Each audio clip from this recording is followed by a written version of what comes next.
Dwight Bassett with Boyd Companies is joining us today. So we're going to learn a little bit about platooning. And I have with me Butch Winters.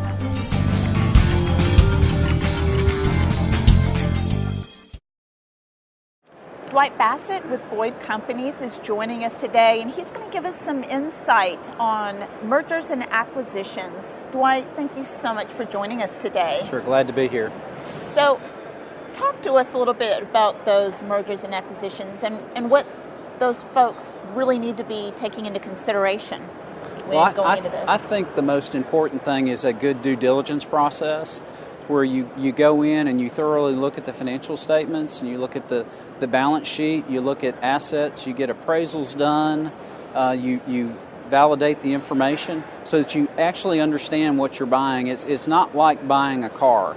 You've got a lot of different things that you need to look at. There's some intangible things that are important. I would look at the culture of the company. I'd look at the tenure of the employees. I would interview management and just see how professional they are.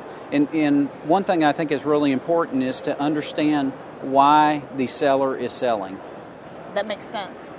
What are some of the challenges that you know that someone would likely face, that you have faced yourself, and how you overcame those? Getting data is probably the biggest challenge. If you have an organization that you cannot get data on or get the data that you ask for, that is probably the biggest red flag that I would put up, that you've got an organization that has issues. But typically if you can go back and maybe help them, and it may be just a situation where they have it, they're just not very sophisticated, where you can help them get the data out, then you can resolve it. But I think it's really important to make sure that you're able to get the data and just don't blow through it.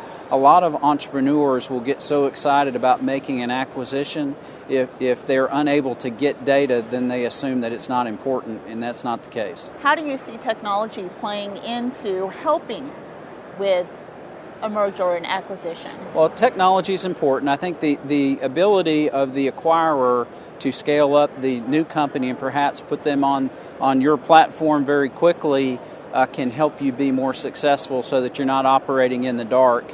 You can still run them separately and have them on your platform. So if you are looking to acquire or merge with a company that already has a good technology base in place, does that help them, hurt them? Does that make them more valuable? I think it helps them and perhaps makes them more valuable, because typically someone or a company that has good technology is going to be more sophisticated and probably better run. And probably have a better idea of what their data looks like, what their numbers look like, really. Yeah, that's very important, is to truly understand what you're buying. And you can also make acquisitions where, say, you're buying somebody, their technology may be better than yours. So you're actually buying some technology or the expertise. What do you see in the future as far as other companies that might be going through this? Well, I think there'll be more. I think we'll see some consolidation in transportation and logistics as companies want to grow. Drivers are hard to find. Partner carriers for logistics are hard to find. So naturally, the easiest way to do that is to buy somebody that has drivers and has, say, partner carriers for additional capacity. The business is also getting more difficult. There's more regulation, and it needs more sophistication, needs more technology, and typically your bigger companies are going to have that. I see a lot more going on in consolidation going forward. Do you see any difference whether you're an asset company or a logistics company? Which ones might be going through more? I think both of them are going through it. The asset guys tend to really like the asset-light guys a lot, but the asset guys got drivers, and they typically have a longer history. So we're seeing some of those companies begin to merge and create super carriers. We've seen that with Swift and Knight. You never would have dreamed that those two companies would have merged, but they've created a super carrier. But the asset light thing is really interesting to somebody who has assets, and then the asset light guys are going to need assets going forward to be able to sell their services to big customers. Do you see the smaller companies maybe being more vulnerable or more likely to be acquired by the larger companies? The e-log mandate is putting a lot of pressure on the smaller guys, and we're seeing especially the guys with less than 50 trucks. We're seeing a lot of interest from those guys in either becoming a fleet owner for a motor carrier or just selling their fleets. What is it about those smaller companies that a larger company is looking at that makes them desirable? A good driver base and a good customer base. You can do a lot with those two. Well, Dwight, we appreciate you taking the time to speak with us today. Thank you. So we're going to learn a little bit about platooning, and I have with me Butch Winters, and he is with Peloton. Hi, how are you doing? Very good, thank you. Great. So it's a word that I've not heard before, but I'm sure it's going to be coming bigger and bigger in our industry. Tell me a little bit about platooning. So platooning is a driver-assisted technology where we're able to bring two trucks together in the 12 to 15 meter range. We do that to reduce the aerodynamic drag that exists between the trucks, so that when you bring them in to that distance, you lose the wind resistance that often negatively impacts fuel. So we can typically save 4 or 5% on the front truck, 10 or so percent on the rear truck. We do that by connecting the acceleration and the braking systems between the two trucks. We install technology on the front truck and the rear truck.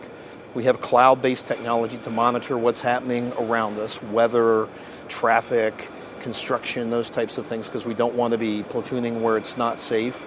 We can geofence off areas that are safe or aren't safe, all very high-end confluence of physics meeting computer science, and vehicle dynamics. The interesting thing about platooning is that we've been able to get this legal now in 9 states, right? So we've been able to get bills through the legislature's government signed into law. Our initial deployments will take place in Texas and in Tennessee, but lots and lots of other states have signed up or are in the process of signing up in 2018. So Butch, you touched a little bit on the technology part, but being here at the Users Conference, technology, staying on the leading edge of everything is really big in our customers' minds. Kind of go a little bit more into that, what this technology can bring for them. Absolutely. So this is connected vehicle technology. So between the two trucks, we install DSRC communications, and across that communication circuit that exists truck to truck, we allow the front vehicle to control the acceleration, of the rear through a direct connection between the engine controllers, or through the automated cruise control system, as well as the front truck controlling the brakes of the rear truck. Now, when I say control, I think it's important to know, again, with this assistive technology, driver in the front, driver in the back, both drivers in control, eyes on road, hands on wheel. We're not automating steering. The rear driver has the ability to take the foot off the brake, as it's a form of a cruise control, I suppose, where the front truck becomes the cruise control system. But at any point in time, either driver can break that platoon for safety. The other thing that's interesting is that the connection not only exists between the two trucks via DSRC, but up to the cloud as well. So we maintain the network operations center. We talk to that via 4G LTE communications. We breadcrumb data up and down to and from the cloud. What that NOC is designed to do is to make sure that trucks only platoon in places where it's safe and in manners in which it's safe. And so what I mean by that is physics would kind of dictate that you put the truck with a better stopping profile in the rear. Well, we know that because our technology is doing mass estimation on the roll. We know the technology that exists within each truck, so we can calculate who has the faster stopping distance and put that truck in the rear. Something very unique to our technology. The other thing that does is if we see weather alerts or traffic alerts or construction alerts, those types of things, we can immediately either adjust the gap on the platoon or cease it altogether. Like I said, geofence off, because we don't deem it as being a safe place to platoon. But I want to stress, right, this is drivers in control, not fully autonomous, out on the future with the driver going to sleep. Absolutely, both drivers are engaged at all times.